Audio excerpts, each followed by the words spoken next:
Yeah, If it yeah. crashes, No, everything's everything's saved. Everything is in position. We are back in position. Locke, where are you going? Let us know when we go live again. No going to sleep again, Locke. It's like the story of SOE Live. Where's Locke? What's Locke doing? Oh, he's asleep. Yeah. Apparently, Fu doesn't we should need get to Fu to sleep. come on the show. Yeah. Yeah, where is... She'd be here till 6 a.m. Oh, that's true. Yeah, she would. Well, that's awesome because the show goes... It's like already, what, 3 a.m. over there or something, so... Hey, Locke, what time is it over there? Hey, Locke, what time is it over there? It Hey, Locke, is get some coffee. 1:42 in the AM. Oh, okay. I just ran and got this from the fridge. Were you sleeping and then you woke Yeah, up I for don't this? know. I thought, yeah. It was one of those. I thought, I'm gonna be totally dead if I don't have a little nap. So I set an alarm, but God knows what happens to that. And I can only apologise for my tardiness. I'm sure Reese and Scott will both vouch for me. I'm usually They'll vouch I'm for usually your very tardiness, or- reliable. Okay. I'm usually very reliable. Nice. I Usually. promise. With that Usually. beard, you can get away with anything. All right. I'll let you touch it again next year. How about that? I didn't get to touch it this time. I missed out. You know, I was talking with somebody who was Uh, saying they specifically want to come to SOE Live next year to touch my beard, and they wanted to offer to pay to touch my beard. So I'm like, that's a little interesting, but okay. I don't know if I would accept money for that. All right. Well, that's the decision you have to make for yourself, I guess. So Velix, we still haven't had you go, have we? Yeah, not yet. I'm just saving not the best for last. Okay. Yeah. So you guys probably know me from if you went to SOE Live or from EQ Hammer above. I write for them, and it's kind of funny. I actually started writing from them because of this game, because of doing the Tweet the Devs, following on Twitter, and my good coworker Shaylin on EQ Hammer that you guys are more familiar with posted out a job, and I applied for it, and she turned me down, but she really liked me. She hired another guy, but she did really like me. She wanted to keep us both, so she sent me up to Ruben at 10 Ton Hammer to put me at a job up there, or try, hopefully get me a job up there at another opening they had. So I actually started at 10 Ton for like a month and was writing like huge long articles that were like just terrible at first because I wasn't quite familiar with the whole setup, and then I ended up getting moved to EQ Hammer anyways, just because that's what I was writing about, and we saw a lot more influx in interest in that. So, but I'm actually an EverQuest player since 1999, and I stopped playing like after the Lucelyn expansion or something, a little bit after that, and then I took a long break. Like I went to the military, life had a whirlwind. While I was in the military, I popped into World of Warcraft for like a good year, back when the level cap was like 55 or 60, something ridiculously low. And I played that for a while, and it was good, but like it started to change. I mean, and then that's kind of when I noticed that like all these new MMOs coming out were just not it for me, and so I really got out of it. I played other games. I played Counter-Strike. I played just a bunch of other different types of the games. Minecraft I got really into. I like building. I'm really creative, kind of an artsy type. So yeah, I really just kind of went on another park, and now I got with EQ Hammer. I'm loving the concept of EverQuest Next. Kind of like Locke. As soon as I found out about this stuff, I was just caught up into it. It was cool. So that's kind of my background, and I write every week like at least 2 to 3 articles, sometimes 4 or 5 a week on EQ Hammer, mostly combat and lore, because like those are my things. I love combat and I love lore, and it doesn't have to be PvP. PvE I like as well. Just any combat, any lore, any story. It's all my favorite parts of the game. So that's kind of me in a long nutshell. So to I guess shout it out a little bit. You and Geo do the Loregasm show on Wednesdays, if I'm not mistaken. Yes, we do it every Wednesday at 1 Pacific, 1 to 3 Pacific. We kind of try to roll right into Landmark Live. So if people are chilling at home, they want to watch Landmark Live, they just pop in, check out Lorgasm, have a exciting time. I think we say that word more than anything else, just excited, because it's fun. It's fun. If you guys haven't watched one, go watch just one. It's a blast. So Yeah, you could find them. They are up on YouTube, and then they're also back on my stream. You can just go to the highlights. I have a couple of them highlighted. We did have to. You can't watch the first one because of music BS, but it's all good now. Whoops. You have like episode 2 and 3 and 4, so many more to come. Very Sweet. cool. Very cool. Can I say really quick that we have the sexiest cast of casters in all of cast time? It's just pretty solid. I just keep looking at log. Oh, you. Oh, you. It's with fan him sexual off. violence. Right next to me, right? Fan him off. Fan him off. Somebody fan him off. All right. So, that thing I was blathering on about earlier before Sog and Vilix got a chance to introduce themselves. The short version. The game went from what it was in alpha to where it's at in beta, and we have a good idea of where it's going from here. So, game's awesome. We're going to kind of talk a little bit about the process and what kind of stuff we saw along the way, and what's really made it so awesome, how much it's developed, how much it's grown. Both the game itself and the community, and the team's ability to kind of work with us. So let's throw it all the way back to alpha. Was there anything in alpha in particular that any of you guys had an interest in, or any questions about, or anything? I got didn't play one. alpha. Really? Really? Oh. Cheers. That's a Were pretty you interesting. not aware of it, or did you Yeah, did you decide the- that you didn't want to be part of it?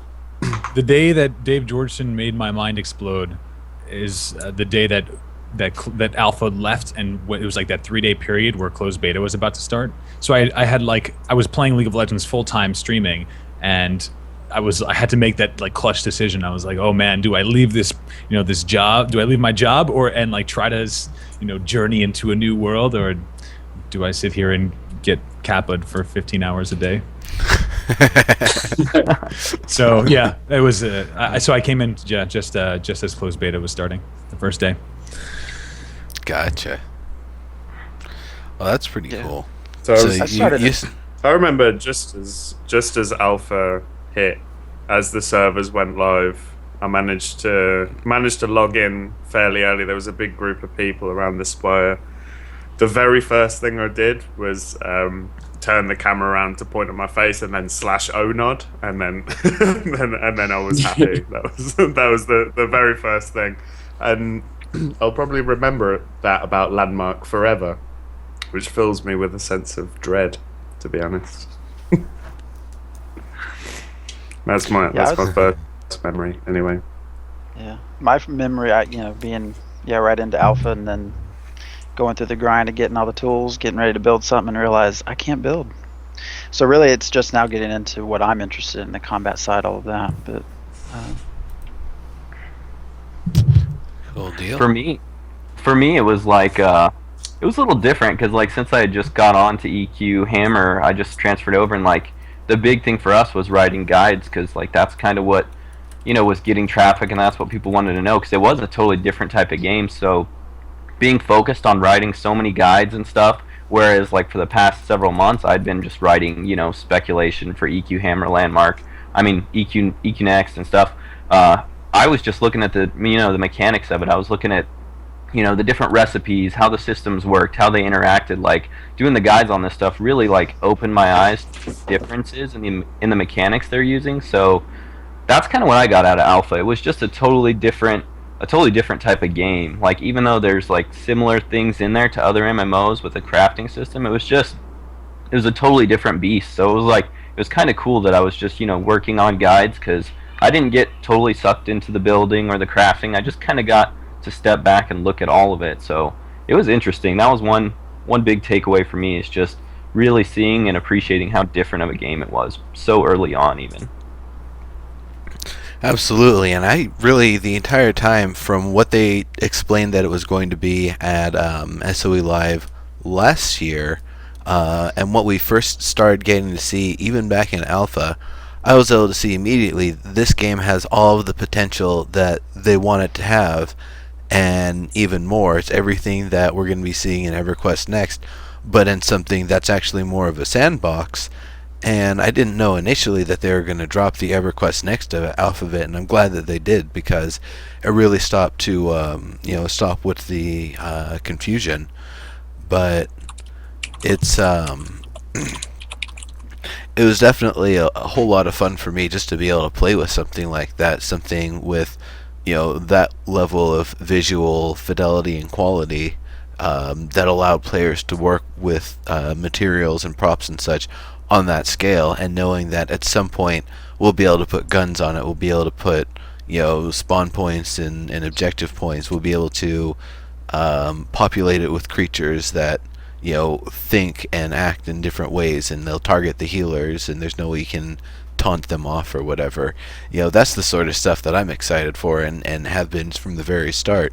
So the entire time from Alpha all the way up to now, and even looking into the future, has been just seeing that realization of all the things that they said they wanted to have. And I'm really on the same page with them that this is all the stuff we really need, all of these systems and no less, to really break from the old paradigm of old MMOs and move forward, and sandboxes as well, and move forward in a new direction, in a bolder, more flavorful direction. I went with I suppose the big thing, one of the words that you always hear you can't avoid when you talk about Landmark is this idea of potential, this idea of it's this kind of humble beginnings of Alpha, this just framework of a few building tools, and being able to interact with the world in really unprecedented ways. I mean, the building tools are so fantastic for a voxel game, but there was always this feeling of it was just this seed, it was just this little seed that was going to grow up and out and become this huge beautiful thing. And I think being part of that process is one of the things that really drew me in early on, this idea of kind of being part of that creation of something that is intended to be a tool for creation for even more things, and this one other specific game which also sounded amazing at the same time. It's this really strange kind of development relationship, which was very exciting to me early on. It's really I cool. was always Sog.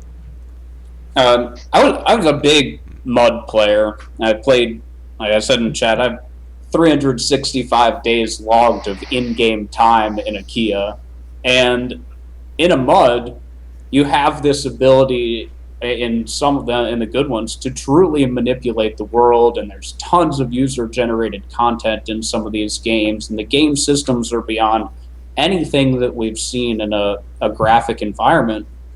And some of the most complicated combat systems out there still exist within MUDs, and some of the most beautifully designed areas are really just text written by players.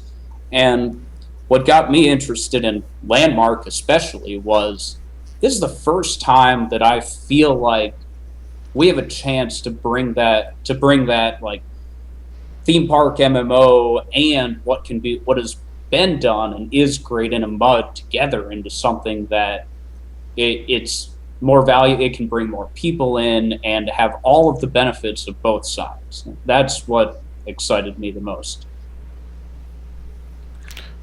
I was saying we kind of have it from we have it from two aspects, like that whole creation process, because we have the game itself, like you guys are talking about, which is this very creative game. Something that I kind of compare. A lot of people would compare it to Minecraft, but I really much more think, like down the line, I think it's much more comparable to something like RPG Maker, except it's more like MMO Maker, And then we have that concept of, okay, we can create, we're going to be along for the process of creating these MMOs within the game, but we're also along for the process, because of the dev team and how open they are, for the actual building of the building game. So it's like, it's just buildception. It's craziness. So, was there anything else specifically on the subject of like your experience from alpha? Because I kind of want to talk about that transition from alpha to beta. If you guys are all right with it. Yeah. All I heard about was Burldwood. Burldwood. The wife. It was a funny time, wasn't it? It was this.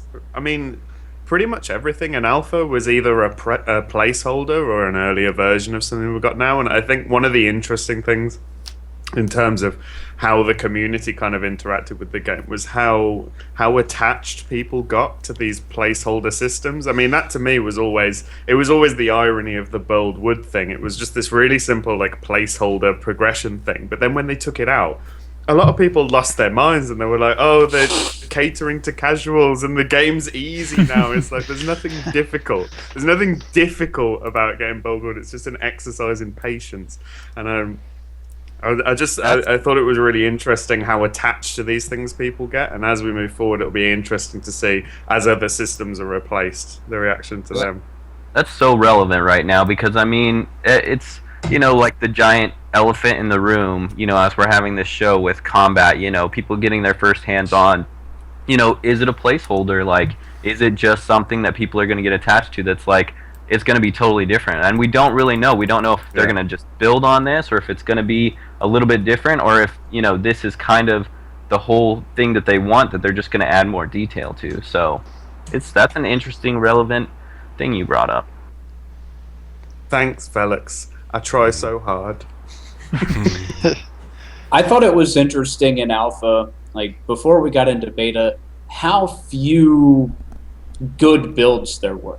Like, in alpha, when you read around, like, Neuro ran the show Castles and Crap Shacks from the very beginning, and I'm telling you, to make an attractive build that people wanted to visit in alpha was extremely difficult and extremely time-consuming, and it took all kinds of talent to do.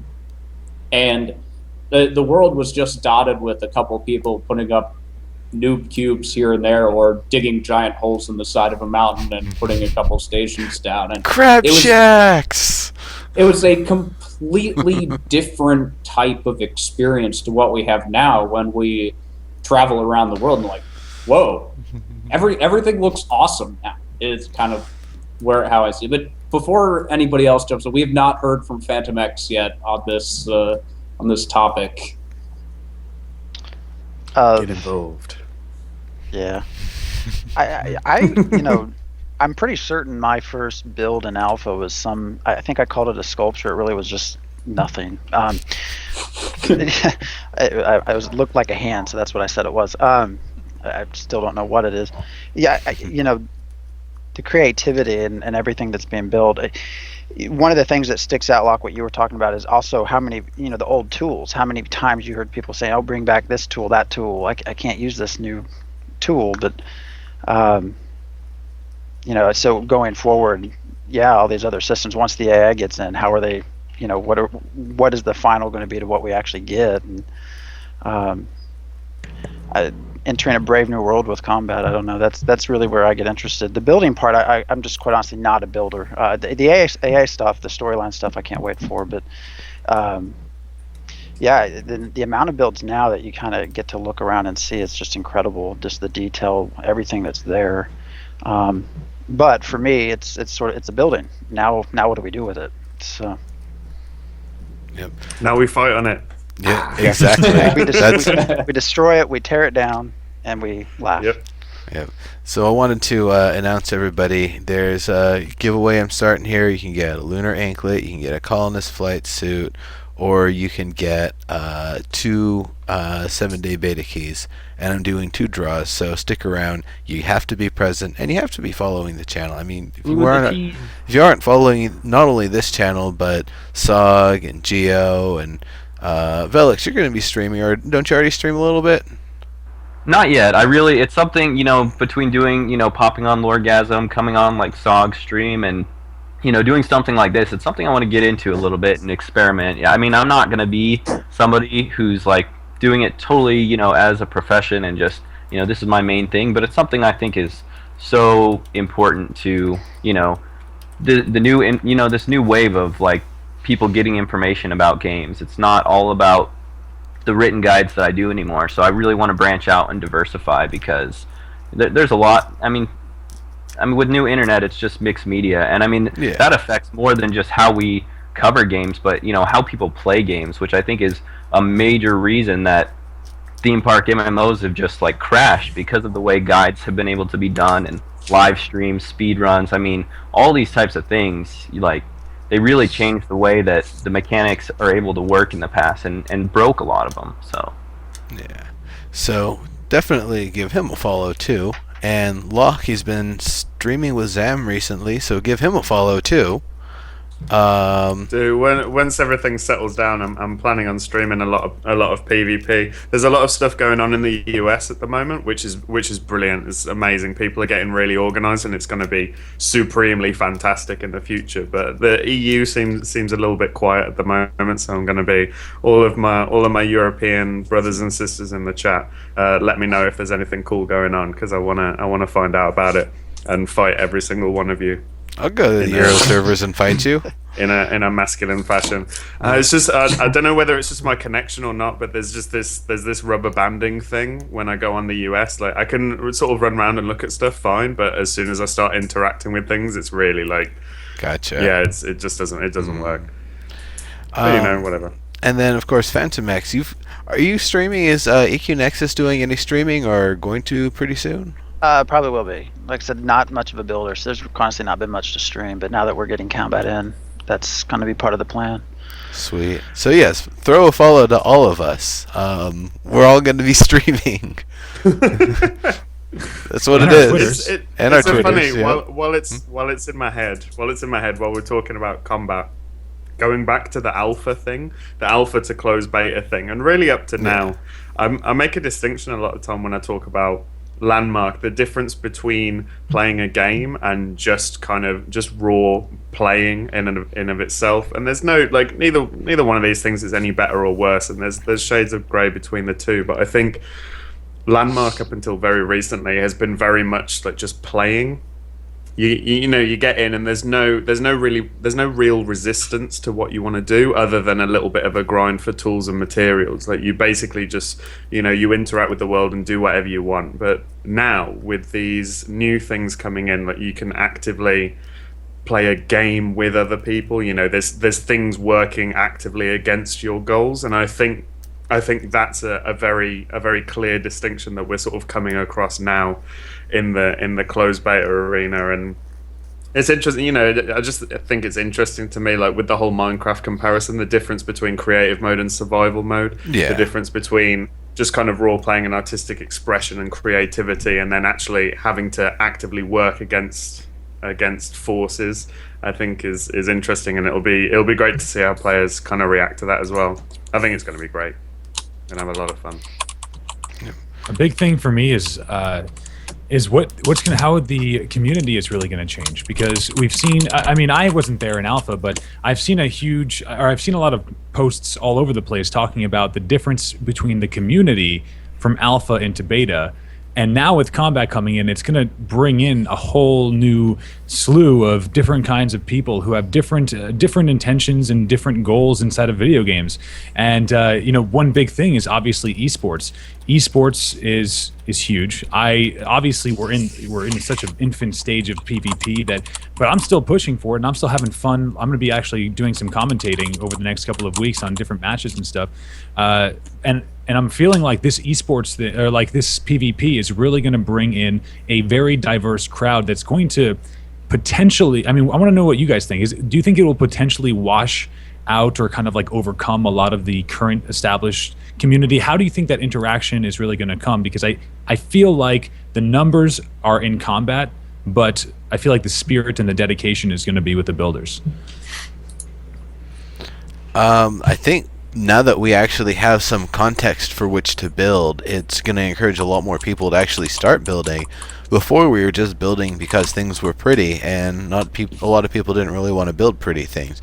Now people can build things that are functional and building functionality and having someone else pretty it up, that's way more fun. You're actually getting your game design chops in. You can all, look at other people's things and say, hey, I don't like this for these reasons, and then go back to your own place and make sure your place doesn't have those things, or build upon what you've learned from looking at other stuff.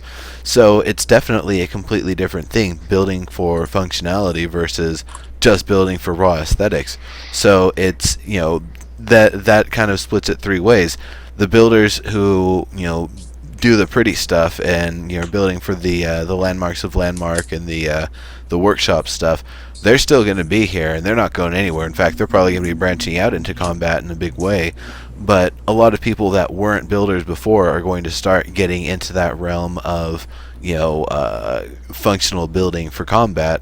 And then there's going to be a lot of people that are just here for combat, and they might have their feedback on things, or they might have preferences of arena for ways that they just can't explain, and that's fine.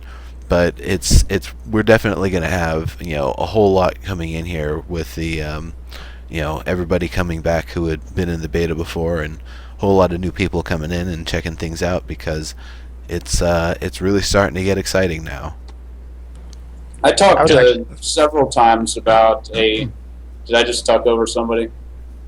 I don't think so. It's fine. Go for it. Live the dream. I talked several times about what I envision the holy trinity of Landmark being, that will have. As soon as I start to say it. So we're going to have content creators, right? We're going to have people that build and people that design things. We're going to have people that run around doing all kinds of different things. And then now we're just first starting to see with combat the opportunity for someone to come into that as an adventure, where that's the PvPer is just one kind of someone that can come in and experience it. And Landmark was honestly kind of stagnant for the last 2.5 months or so of not a whole lot of new people coming in, because the people that want to be making content were already making content, and no one was going to look at anything except a couple. You call your friend and say, hey, will you come look at my claim, please? Hey, or you just happen to be on somebody's stream. Streaming Landmark, people come in your channel, come visit my claim, come visit my claim, come visit my claim, and it's because there weren't any adventures, and now it's possible to have somebody coming into the game just to experience other people's content, and that's only going to grow. I'm not going to go back completely to my first thought, but it was kind of segued into what I really wanted to say about adventurers. Gotcha. In terms of community as well, I think I said it on Twitter today, I think there's kind of a maximum density an online community can get to before you start getting more dickish people on the peripheral, before people can be assholes and still be anonymous with it. But I think with Landmark, the real kind of heart and soul of it, and what the community is, and the people that define what the community is, are always going to be the content creators. The people that are actually making stuff, which I believe the people that are really... Block, no! Oh, and that's why he rubber banded. KO. I dropped. Am I back? I feel like I'm You're back. You're back. I was just... my mind blew Skype. Mind bullets. I guess so. What was I talking about? Yeah, the people who are actively making content, tiny minority, they're the ones who are going to define what Landmark is, I think. There you go. Yeah, I tend to agree with both of you. I think, there's a community that will always stay tight knit that's been there since Alpha. But I mean, this is the first time I've flown out to Las Vegas to see people that I met through a gaming community.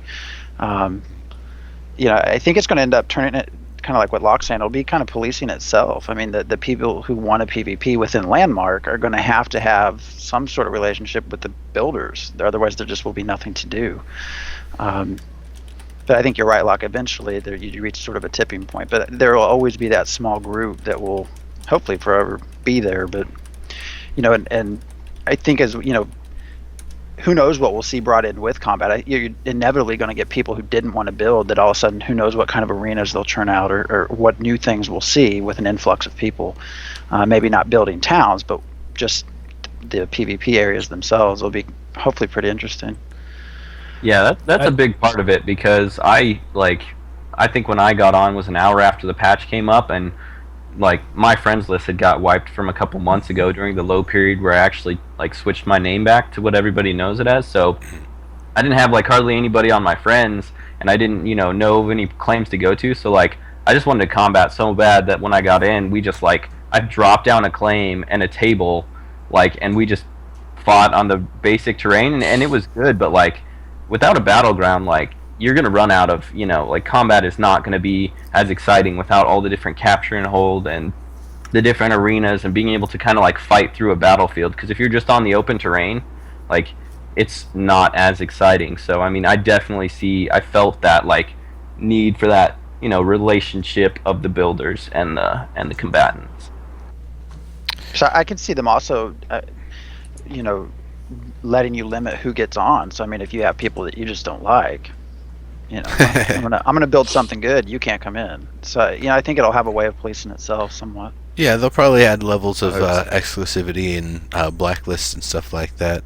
So we kind of skipped ahead a little. We were still kind of talking about the transition from alpha to beta, and there's 3 major things I wanted to focus on with that. First of all, no more gears. It went from completely unoptimized to magically 3 or 4 days later something where you could use a prime grappler, even though they were removed from the game. You could use a prime grappler and not have gears no matter how fast you were going.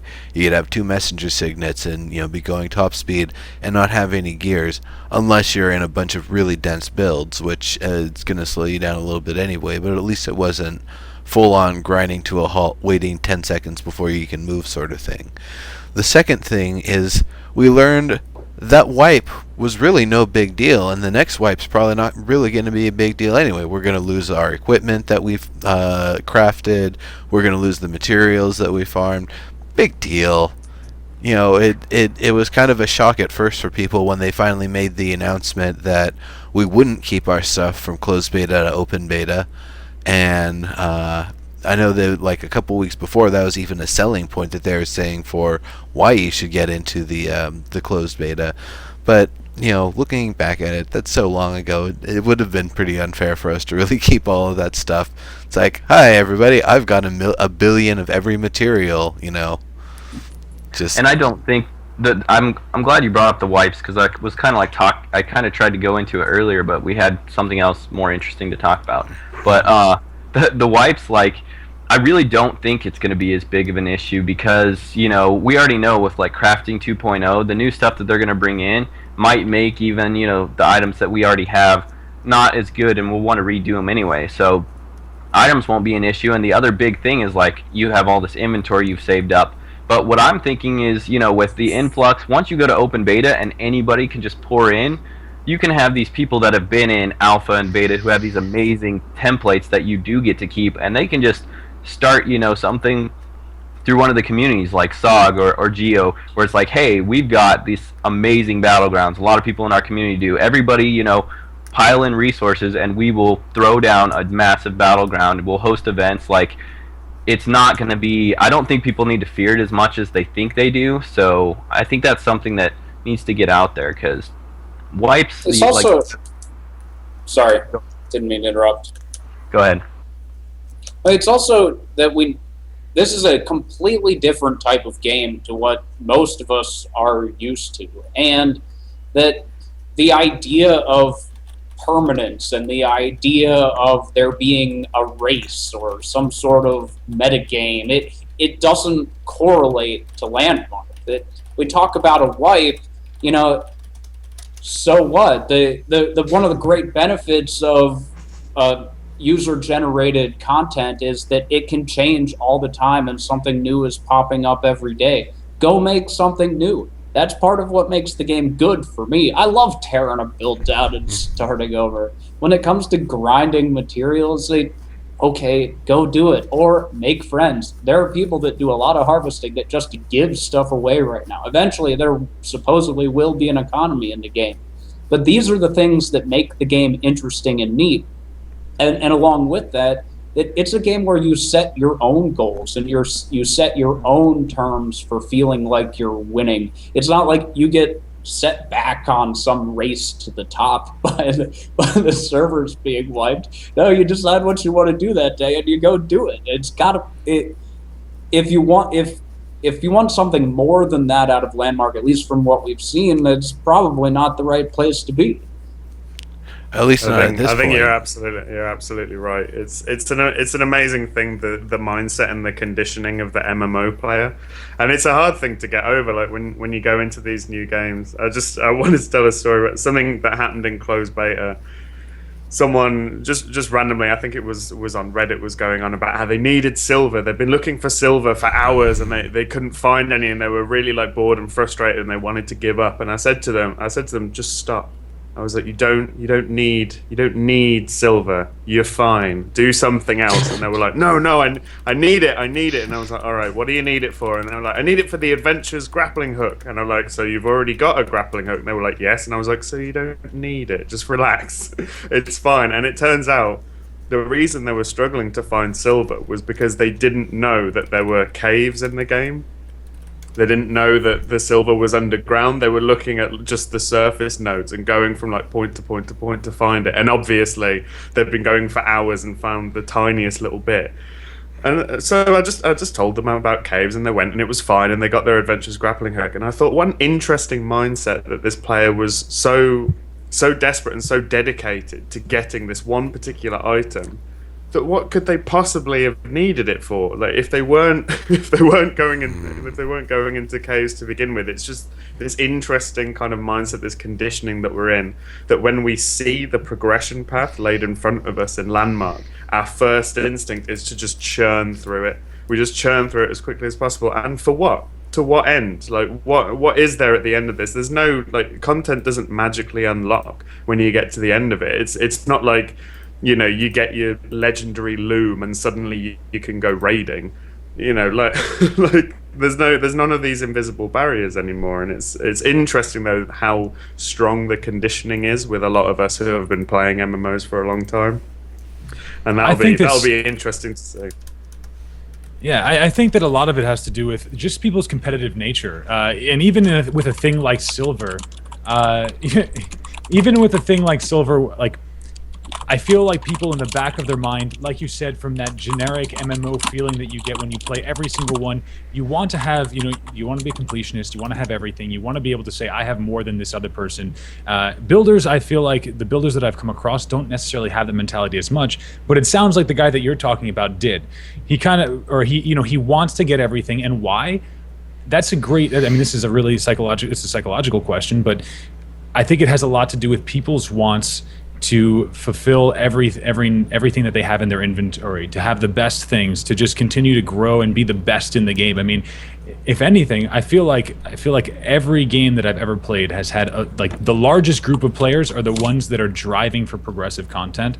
And in this game, I think people are just having to make it up because there is no, like you said before, there is no direct progress. So it's like, yeah, I need to fill my progress. I need to fill my silver up to 100,000, and if I don't, then I lose. So there's a comment here from Visibility Zero. I'll take anything that will let me skip through the grind. Well, right now, especially because there's still no danger, the grind is such a very quick process.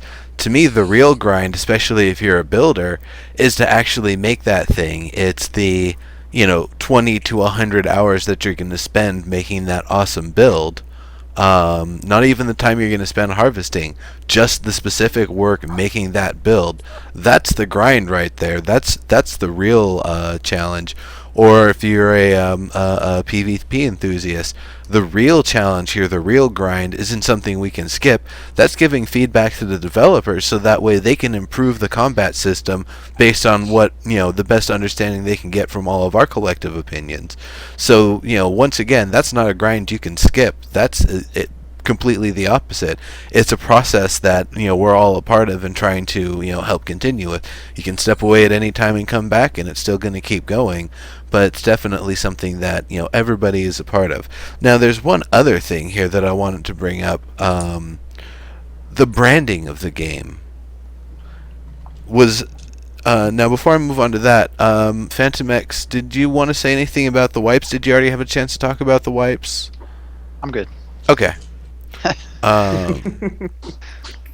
All right, and Gio, I think you said something, right? I'm still baffled. I'm baffled by this idea of grind. I hear about it a lot as a negative. People who come into the game who want to build, but then they talk about this grind, and I'm like, there's nothing in the way. There's nothing stopping you. Like, I don't understand. It's like traditionally a grind in an MMO was you had to do something really boring and repetitive in order to do the thing that you wanted to do. It was content gating, and it was meant to be the kind of troughs between the peaks to extend the life of a game. There's maybe that's the nothing beauty. stopping you in Landmark. There's no barrier whatsoever. I don't understand what you're grinding towards. If you're doing something that you're not enjoying, just stop doing it. There's no hurdle there. It's only in your mind. If there's any grind, I'd have to say people are gonna, automatically put it onto the harvesting. Because for some people that part of the game isn't enjoyable, and you really do have to harvest to do just about anything, unless you're part of a community where you're able to get people that can give you items or give you resources to accomplish the things you want. So I'd say if there was any grind in Landmark, it would have to be the harvesting, which I don't know. I think there's a lot of exploring and interesting things that come out of when you're harvesting, that you come across people's builds, a lot of cool stuff. But for somebody that's just focused on what they want to do, they're not gonna maybe appreciate those things, and the grind, it's gonna feel like a grind. I don't know. I guess that's just a thought I had on it. And then If you that's, I want think, to the beauty of it, skip like- resource gathering, open up your wallet.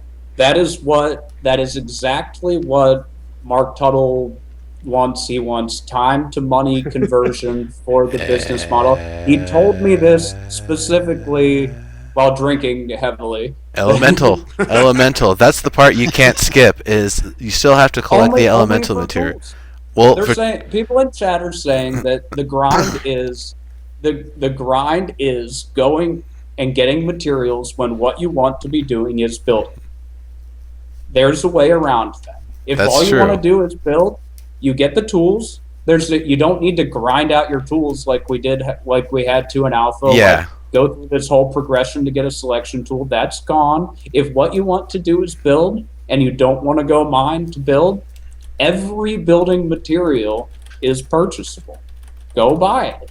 That's the whole business plan. It's not going to go away. You're not going to magically get stuff, but you could buy it. If you've got more money than you have time, Sony will take that money and give you dirt. yeah. I think Virtual that's dirt. the magical thing, though. Like, because we don't, as gamers, we don't really want to look at it like that, because that's not a game that you would want to choose to play, where you have to feel like you have to reach into your wallet to get, because you want to avoid the grind. Instead, it seems like with Landmark, in a game that has so many visionary concepts, I think that we want to focus on things like the fact that there probably is a grind, or there probably will be grinds, but it seems like they're going to be doing a really good job of hiding them, making it so that the grind is as entertaining and engaging as possible. And to me, doing that is the best way to create a modern or a futuristic MMO that will actually transcend all other games, and that in itself is an incredible concept that I don't think I've ever seen in an MMO before, period. So that's something I want to talk about.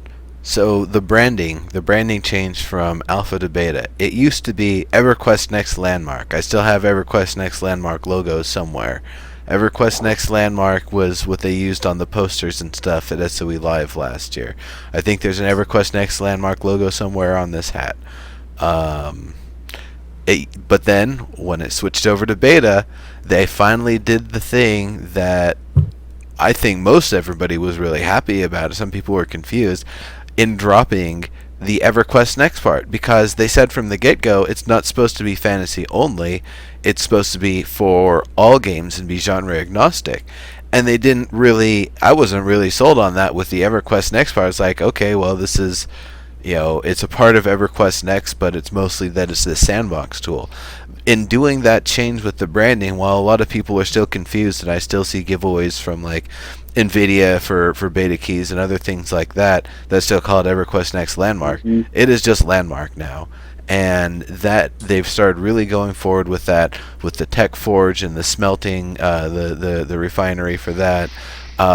Starting to add, well, from the beginning, having the tech outfits, and starting to push towards more things that give features for just high tech stuff. So I've really been enjoying that they've actually broken away from the EverQuest Next branding and opened it up to being this truly genre agnostic game. Is going to start coming even further as we get more weapons and items, more props, more outfits, armor, a lot of stuff. They're going to be able to push it. And it's not just sci-fi, steampunk, and all the various different genres and stuff that people enjoy. We're going to start seeing a lot more of that stuff. So, Bill, do you want to talk about that article real quick that Ruben wrote? Oh, which one? Which one? Well, he was telling us Well, he at has SOE several. Live. Well, he was talking at SOE Live about that he wrote an article literally about this subject, and so I thought maybe this would be a good way to get some people to read something like that. Let me go pull the link for it. So, and I'll try and paste it in the chat for you guys because I think I know exactly which one you're talking about. He was pretty adamant that that he saw the problems coming, and so he wrote something for EQ Hammer. I'm just trying to plug EQ Hammer because I love you, Beluxe. I think that the game hasn't changed. Well, let me just get that out first. Whether they call it EverQuest Next Landmark or they just call it Landmark, the game hasn't changed and the intention hasn't changed. But the Landmark and EverQuest Next Landmark, and at the same time they started talking about something called the EverQuest franchise, and all of this stuff came out. And it's an idea that I think they pushed EverQuest Next onto Landmark too quickly as part of a larger plan to expand EverQuest from meaning NORAD. I think that it's this greater thing to say, look, EverQuest is a brand of MMO adventure games with RP elements that can be expanded into a variety of genres. And because it was so early and because of such a long delay before we see EverQuest Next, and the confusion that people had when they were buying the Founders Packs, like $100 for a Trailblazer pack, and you thought you were playing the next version of NORAD, and really you ended up in this sandbox building testing environment. But what Landmark is allowing Sony to do is to create a whole new platform and putting together pieces from these different engines, from what they're licensing and what they already own with Forge Light, and to be able to create a variety of different games underneath the umbrella of the EverQuest franchise. So pulling EQ Next off of Landmark changed nothing about the game, nothing about where they're going, not any of that at all. All it did was it was just taken off because there was a problem with consumer confusion at the time. And in the end, we're going to look back and we're going to say, look, we've got this whole EverQuest library of games, and this whole second generation of EverQuest games is a foundation off of Landmark, and a different understanding from what I think that was targeted with EverQuest Next being that umbrella name. Am I being clear, or am I just talking in circles?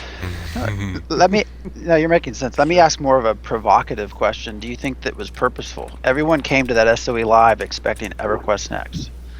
And to tie the two together, do you think it was a conscious decision to call it EverQuest Next Landmark to give the people what they wanted and then take it away later, because that's not what it was meant to be? I think that Landmark is inextricably tied to EverQuest Next, and in no way is it misleading to put them together. Yeah. I think it was absolutely. Sorry, Bill. I was going to say, coming from from 10 Ton Hammer, and talking with my coworkers, that especially EQ Hammer, that's written about the franchise a lot and knows kind of the fan bases for EQ and EQ2, and knowing how they felt about it, like, it's tough because I know why they did it. Like what Sog was saying, I understand. Like, for them, they didn't feel like it was misleading, and it's really not. But for the fan bases, like, it's something that really upset them, and like we, over at 10 Ton, kind of view it as like one of their kind of big goofs in doing this whole Landmark EQ Next thing, because it really added a ton of confusion in there. So people are still like still to this very day, our number one most hit article is, what is the difference between Landmark and EverQuest Next? Like, that is fun, because I mean, like, they did something there that was probably a bad business choice that they didn't realize at the time. Like, I don't think they nefariously did this to like draw, because that's a bad choice anyways. They're not gonna do that on purpose. So I mean, go ahead. I'm gonna keep rambling here on. Actually, I wanted to interject for a moment. So it's 6:30 now. I wanted to make sure, is somebody actually recording the questions, because I haven't been. I mean, we can just scroll up. I see. I've seen a couple of really good ones. Oh, okay. Yeah, I all right. just wanted to check in with that there.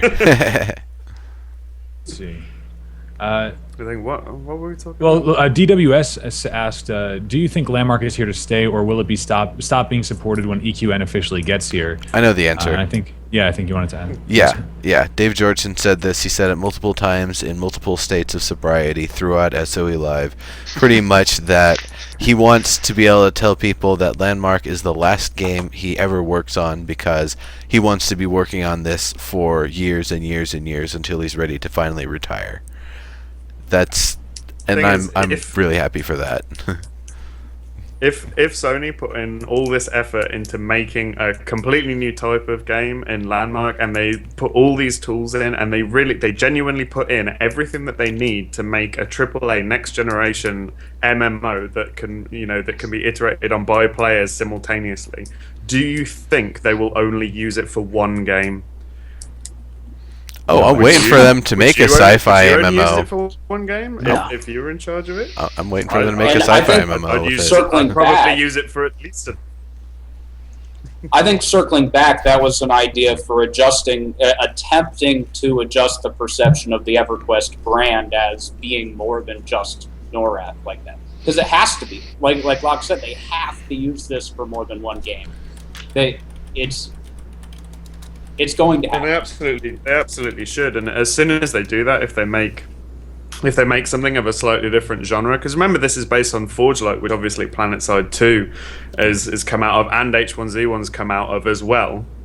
It's obviously a versatile thing, and as soon as they start putting more different kind of systems from different genres into Landmark, then you're exponentially increasing what can happen within Landmark as a platform for players to create content as well. And remember, look at the most popular games at the moment. DayZ, made by one guy mostly. Dota 2 came out of a mod made by one person mostly, which obviously spawned League of Legends, which I think is the most played game in the world at the moment. It's these user-generated platform things. Yes, most of it is trash. The whole Crapshack thing. Most people are just going to throw out whatever and leave it. But you do get these occasional little nuggets that can really change the landscape of gaming. And who knows what could come out of Landmark if the tools are in there, and if someone has the bright idea.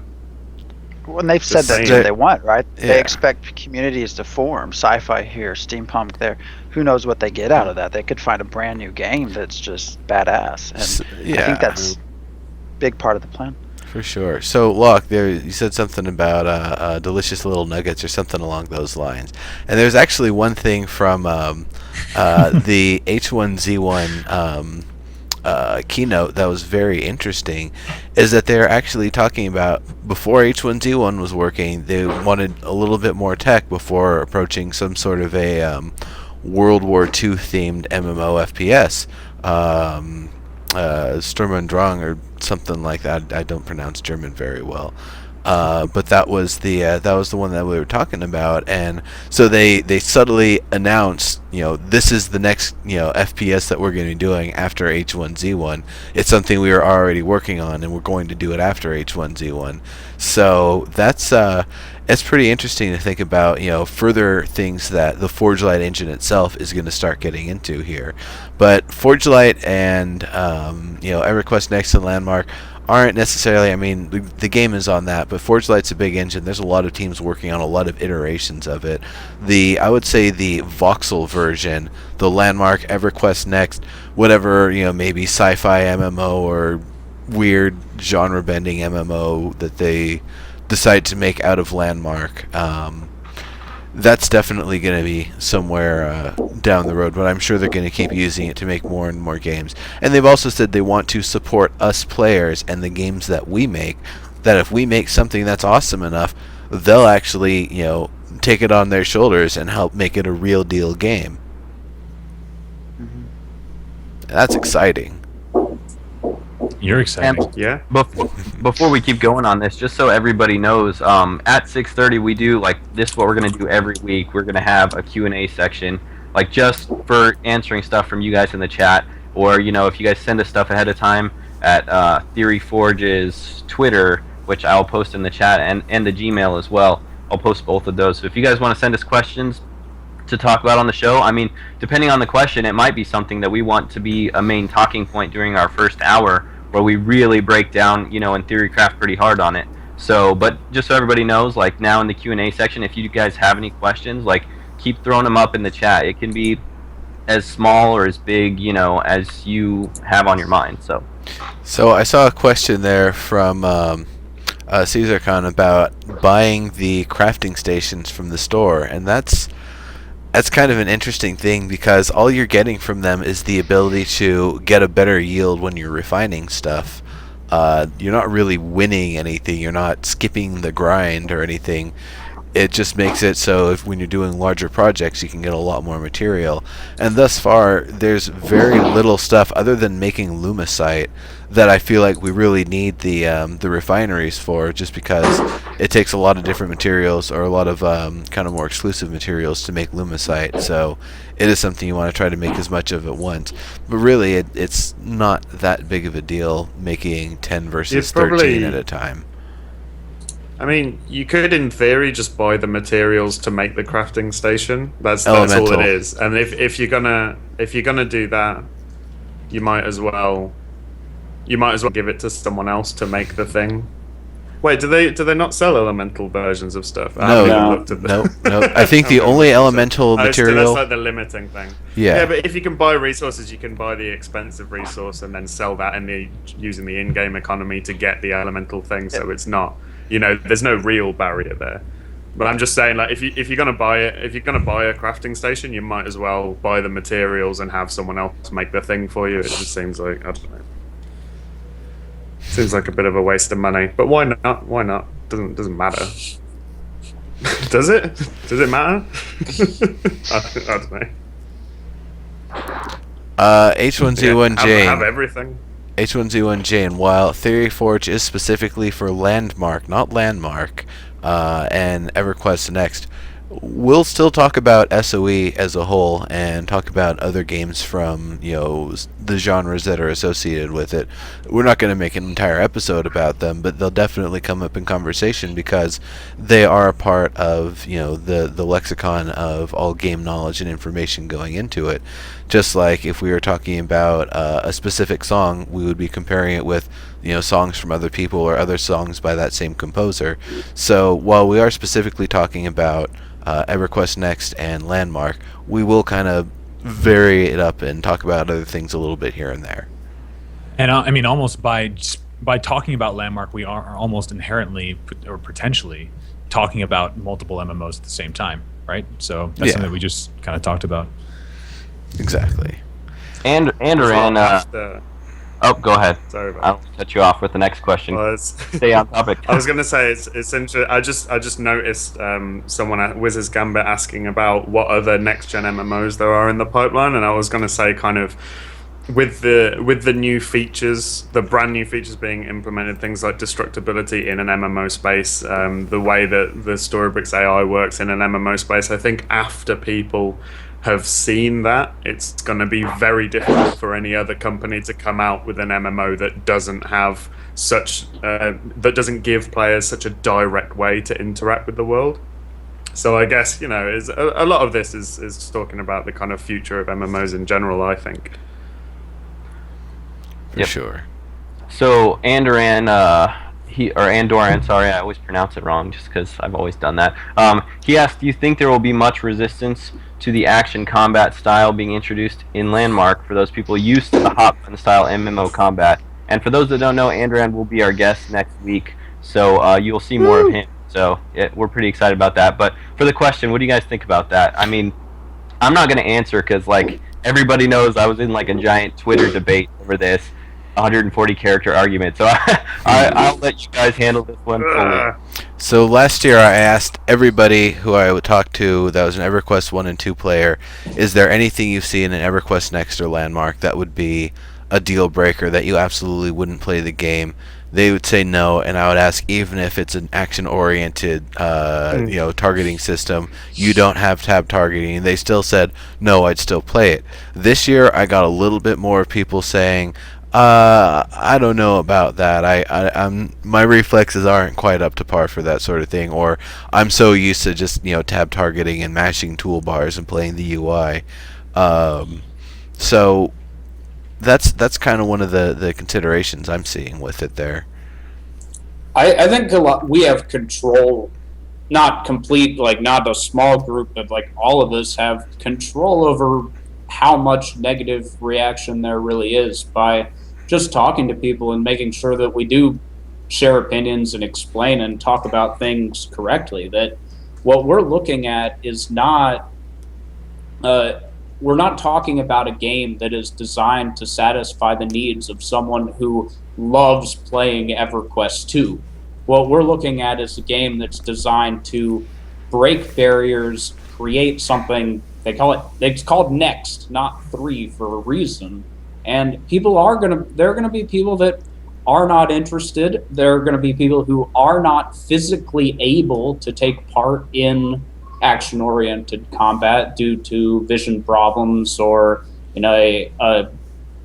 disabilities. There are going to be a lot of barriers to that transition, but at the same time, there's going to be a lot of open doors from the MOBA community and from the FPS community. And what we're looking at, and what I'm calling EverQuest Next and what I'm calling Landmark now, is not an MMORPG because of the way that people feel about the term and what they expect out of that. But this is EQ Next is like a whole new type of game that we have not experienced yet, presented to us in a familiar environment, being that of Norath and the EverQuest franchise.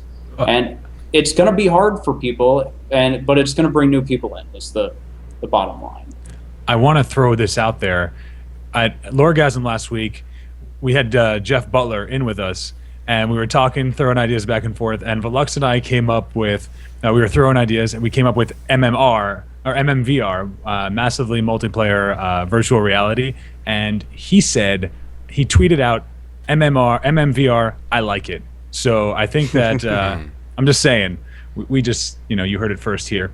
New game type. It's the future. Coin. Exactly.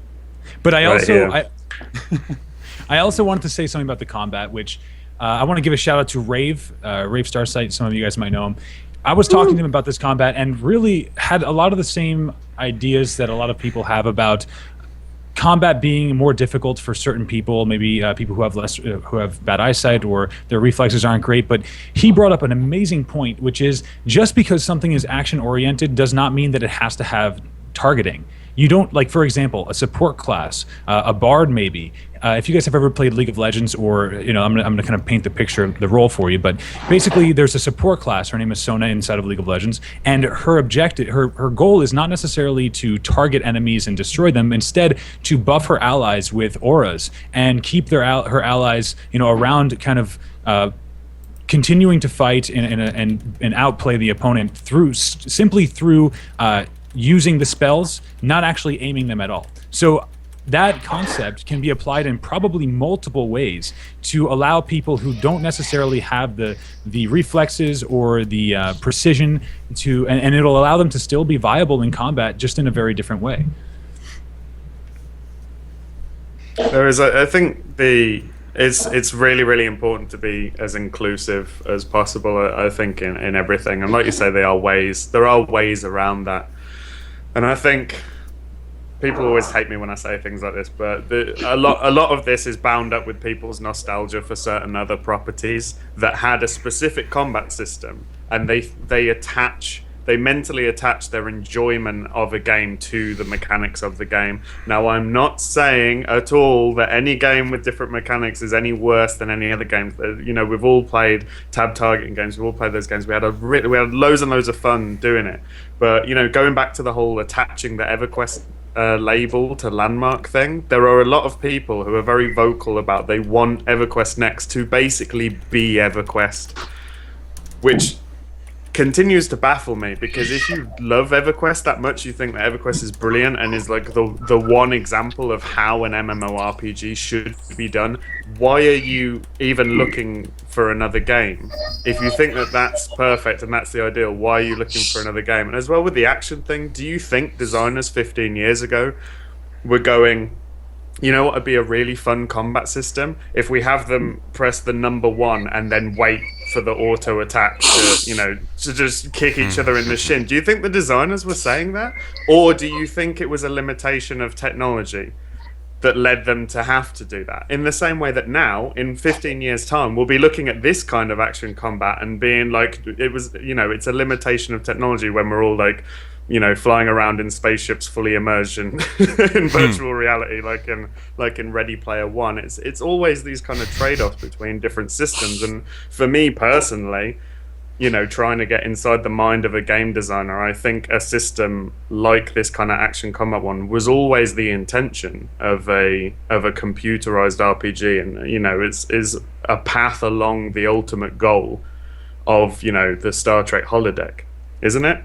Yeah. That's interesting, because somebody, when we said the MMVR thing before yesterday on Twitter, somebody said for real VR support, like virtual reality support, I want the ability to turn my camera without turning my character's orientation. So, like, I mean, if you think about it, ideally, when you want to move towards VR and more realism, you want to have more realistic movement. So, I mean, it's ultimately going to move away further and further from what we've been experiencing in MMOs. I don't see it ever.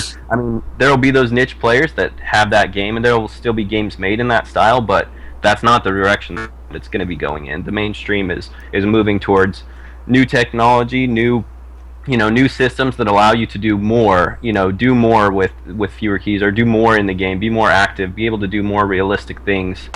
And make it a more immersive virtual reality, because that's, I mean, why are we playing the game? Like, isn't that why we're in there, to just enjoy a different world? So, I mean, I don't know. A good friend of mine recently he just told me, and this is quick, Phantom. He just told me that he set up his Oculus Rift. He's a programmer. He set it up some way where it's not fully supported by either of the programs, but he did get Landmark onto his Oculus Rift, and he was saying that it was epic. So we already are seeing people that are pushing to get that kind of gameplay, which is great. Well, it's functionality that they themselves have been messing around with a little bit, even though it hasn't been fully implemented. I'm sure they've been working at it, and there's probably ways to kind of do a hack job where it kind of splits the difference between what you're doing with your mouse, or kind of overrides it a little bit, so you can look around freely rather than having to mouse camera around. But that's it's definitely something. Oculus Rift, and then I don't know if the PS4, was it the Morpheus or something, their virtual reality device, if that's also going to be available for PC. If so, they'll probably be developing it for that just as well, and potentially as other devices come around from other companies, it'll be able to be supported by those as well. So I would even love to see what's it called, Anaglyph 2D or 3D or whatever. So you've got the red and the green, or excuse me, the red and the blue goggles, or the purple and the yellow ones, just for the very simple 3D, just to start kind of giving people that immersion, because I'd love to play with that. It'd be weird to stream with it, but I love to play with it. My answer: Will there be resistance? Yes, we've already seen it. But we also are seeing very early tools, and we also have not seen PvE. This is just PvP at this point, so we don't know what to expect yet. The Oculus stuff. There was actually there's a video out. There's Leap Motion. I don't know if you know what that is. It's more of a hand control, where they've paired it up with the Oculus. It's on the Leap Motion website. You should check it out as far as this type of combat and look at it and think of what's possible. It looks pretty cool. But yes, we have already seen resistance in areas, so, and that's bound to happen. From people that forget that a lot of the reason why they enjoyed that game that had those mechanics so much was because it was new and exciting and unknown. And if you pick up those same mechanics and put them in a new game, then it's not new and it's not exciting and it's not unknown. So the experience is fundamentally different by copy. It's like if you copy things, then it can't be the same. Even just a pure business standpoint, how many people play League of Legends versus EverQuest? I mean, yeah. Was it 100 million people play League of Legends? Yeah, that's a funny thing as well. Like MMOs aren't the big dog anymore. We sit around and we like to pat each other on the back and talk about how successful World of Warcraft was, and the MMO genre being king of the PC, and it's not anymore. The money people have moved on. Studios are cloning MOBAs now instead of MMOs. It's a great opportunity for the MMO space to move away from those old things that became so stale in the first place. And it's a value difference too. The difference between like the MMORPGs that we've known and loved and what MOBAs offer is that an MMORPG generally values an immersive world. It's about interacting within a world and with other people there too. And a MOBA, it values in the moment, like right now, fun. So don't you think it's interesting? So I was going to say, don't you think it's interesting in the past 5 years or so, MMOs have shifted away from being about the world and to more about the kind of instant fun that MOBAs do so much better. And I had the random ability at SOE Live. I ran into Darren McPherson and Michael Mann on their way to lunch and was able to stop them and talk to them about this very topic and how a lot of the things that they're talking about with the mechanics in Landmark and EverQuest Next are this awesome mesh of the two. That it's a way for us to have this in the moment excitement and fun wherever we want and jump in and dive in right away and be a part of it, yet still have this ongoing immersive world that we're interacting with at the same time. And I think that that's part of the plan for EQ Next for sure. That's why they're putting in story bricks and why they're putting in voxel farm mechanics. It's about the world. But then when they're designing combat, it's around this in the moment fun. That's what it needs to be both, or it will never be any bigger than or big enough right now. There needs to be both. One thing I wanted to pop in and say too, just to add to it, because I got to sit down and talk with Jeff Butler for a good long while, like at least a half an hour or longer, just one-on-one at SOE Live, and we brought up the topic. It's an article I wrote a long time ago on EQ Hammer, one of my first ones on the War Report, and he actually brought it up about Magic the Gathering. If for anybody that's not familiar with that, and with any trading card games, there is a type of like system symmetry, and with Magic it's like 5 different things, so there is like an imbalance factor to it to always create a little bit of chaos in the mix. But like really, I mean, even though we're doing this like fun in the moment type combat, like it's still going to be really strategic. Trading card games are very strategic. You're collecting things while you can just buy the newest set and play right away and have a blast. Anything you've done in the past, any cards you've bought in the past, you can always still, they're still useful. You can still play with them, and that's something that's going to be just as equally an influence into combat as the MOBA. The MOBA key binding and this situational few abilities. Keep in mind that like overarching balance that they're using with the keyword system and other stuff they revealed at SOE Live. Like, there's a lot of these other influences. Because, I mean, EverQuest was basically a virtual tabletop RPG. Like, that's kind of what it was. I mean, it was MUDs put into a graphical interface in a way. It just the best that they could do at the time. So they're really drawing on more than just other games, like other virtual games and stuff. It's trading card games. It's anything you can think of that is like provides this fun decision making, strategic, but really fun-packed, action-oriented combat. So I just wanted to throw that in there at the end. But Saturbation and build grinding.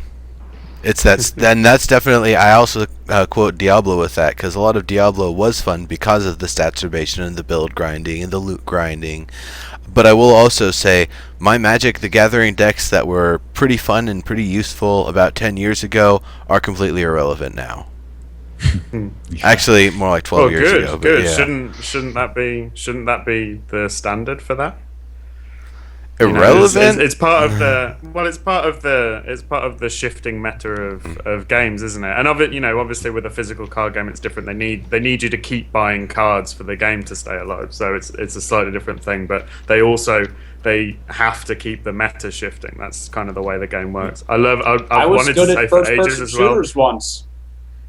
Yeah, the kind of the superiority that's happening in chat at the moment about the MOBA versus MMO thing is exactly what I was talking about. This air of superiority of MMO players of like, oh, I've never touched a MOBA. Oh, it's it's for the kids, and oh, it's stupid, and it's this and it's that, and you know what? It's what all the kids are playing at the moment.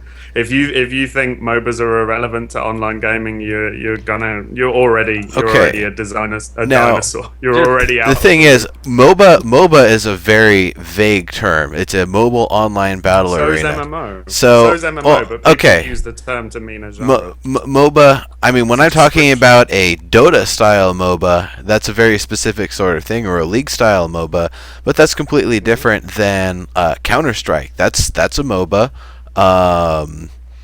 You could even say the hardcore ladder on Diablo 2 was a MOBA.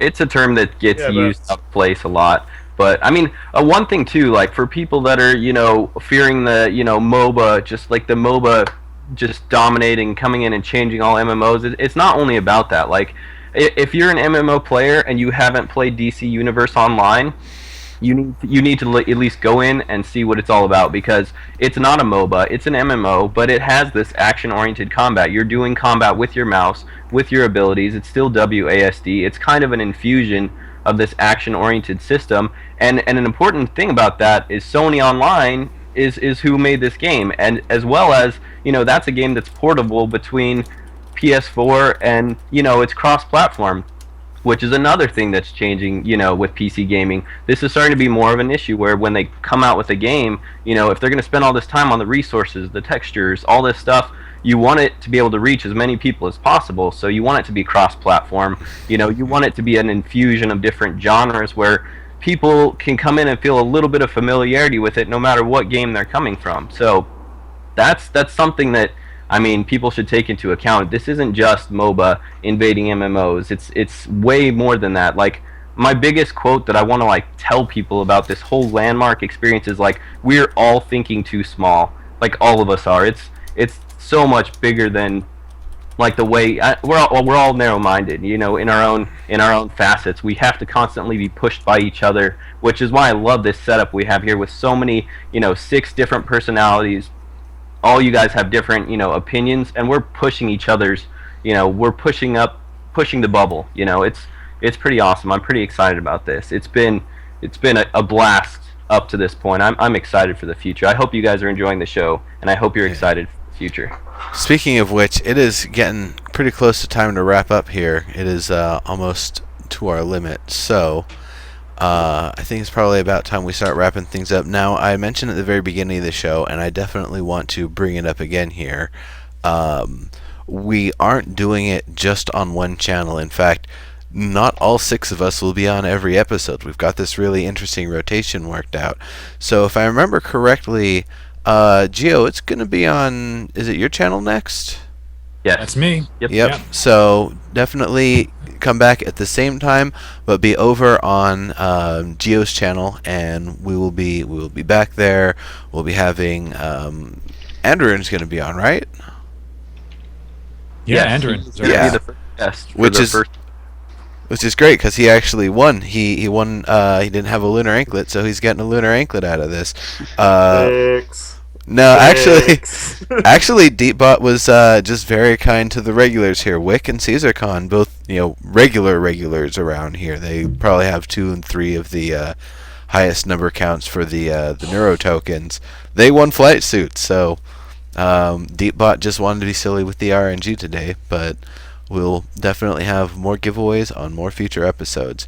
And I just want to make sure we all get a last little word here before we wrap up. So, of course, I'm Legendary Neurotoxin. You'll see me here. You'll see me with Combat Daily, noon to 2 Pacific time.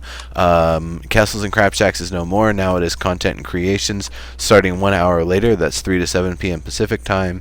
And live feature rant that comes right after the Landmark live show, because the workshop show is now on Thursdays. So, taking it back the opposite way, Velix, why don't you talk about your stuff real quick? So I actually have a couple different things. I am doing like my regular content on EQ Hammer, but I do want to start a new type of article that's really kind of a community consensus article where, I've already got several people that have reached out to me through Twitter that we're going to do these type of articles where it's, a person in the community giving me, their perspective on something we saw at SOE Live. That's kind of the focus at first, just people who were at SOE Live that got to see and talk to devs and get a little more inside information. Like, we want to share that with you. So I'm going to reach out and use my platform to help people in the community share what they got firsthand. So that's one of the big things. And then my other big things, I do the Loregasm with Giovanni over on Viz Gaming on Twitch TV every Wednesday. And then I also have my regular columns of Making Worlds and the War Report, and usually a lore feature. We're kind of running out of books, but I'm sure they talked about pushing out a couple more soon, so we should see that. But that's generally what I have going on for the most part. Other than that, I will pass the buck to the next person. That is over to Sog then. Thanks for coming, guys.